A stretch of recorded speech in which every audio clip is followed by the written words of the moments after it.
এটা এনেকুৱা পাৱাৰফুল মানি মন্ত্ৰ য'ত আপোনালোকে এট্ৰেক্ট কৰিব টকাই টকা। মই আৰ্চনা বৰ্মন পুনৰ স্বাগতম জনাইছো মোৰ চেনেললৈ। মোক বহুতে সোধে কি মেম আমি এনেকুৱা কি ধৰণৰ সিম্পল মানি মন্ত্ৰ ক'ব পাৰো মনে মনে যাতে আমি এট্ৰেক্ট কৰিব পাৰো টকা বা অপৰচুনিটি। মই কওঁ কি অপৰচুনিটি নিশ্চয় আহিব কিন্তু তাৰ আগত টকা আহিব। এতিয়া সেই মানি মন্ত্ৰটো মানে হ'ল ওম বাসুধৰে স্বাহা।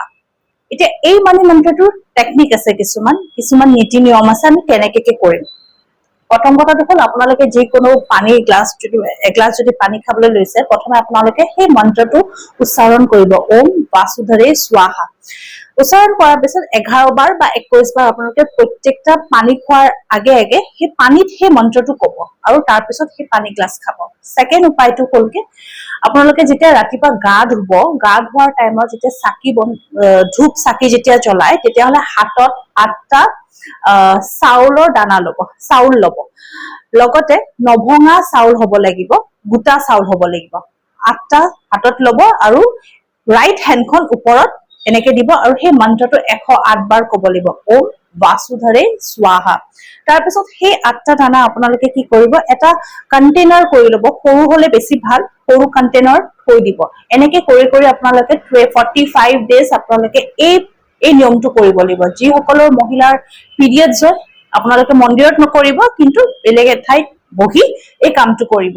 যেতিয়া 45 ডেজ হৈ যাব যিখিনি আপোনালোকৰ চাউল জমা হৈছে সেই চাউলখিনি আপোনালোকে এটা ৰঙা কাপোৰত বান্ধি পকেটত থব আৰু চাব যেনেকুৱা টাইম মানে যেনেকুৱা কামতে আপোনালোকে ওলাই গৈছে কিবা জবৰ ক্ষেত্ৰত টকা লাগে, ইনক্ৰিমেন্ট লাগে, প্ৰমোশনছ লাগে, আপোনালোকৰ ফাইনেন্স ৰিলেটেড ব্লকেজ আহি আছে, সদায় সেই বস্তুটো পকেটত ৰাখিব। কিন্তু মনত ৰাখিব ওপৰৰ পকেটত, শাৰ্টৰ পকেটত ৰাখিব লাগিব বা ৱালেটত আপোনালোকে ৰাখিব পাৰে কিন্তু পকেটত ৰাখিলে বেছি ভাল। এই উপায়টো কৰক। লগতে আপোনালোকে যিমান পাৰে ওম বাসুধৰে স্বাহা এইটো মন্ত্ৰটো চেণ্ট কৰক। ৰাতি শোৱাৰ আগে চেণ্ট কৰক। পানী গ্লাছ যিমান বাৰ খায় বা পানী বটলত যদি খাই আছে বাৰ আপোনালোকে সেই বস্তুটো চেণ্ট কৰি পেলাই পানীখিনি খাব। চাব আপোনালোকৰ মানি ৰিলেটেড যিখিনি ইছ্যুজ আহি আছিলে বা মানি ৰিলেটেড যিখিনি আপোনালোকে ৰাস্তা পাই থকা নাছিলে গোটেইখিনি ৰাস্তা পোৱা আৰম্ভ কৰিব। লগতে আপোনালোকৰ মাইণ্ডটো খোল খাব।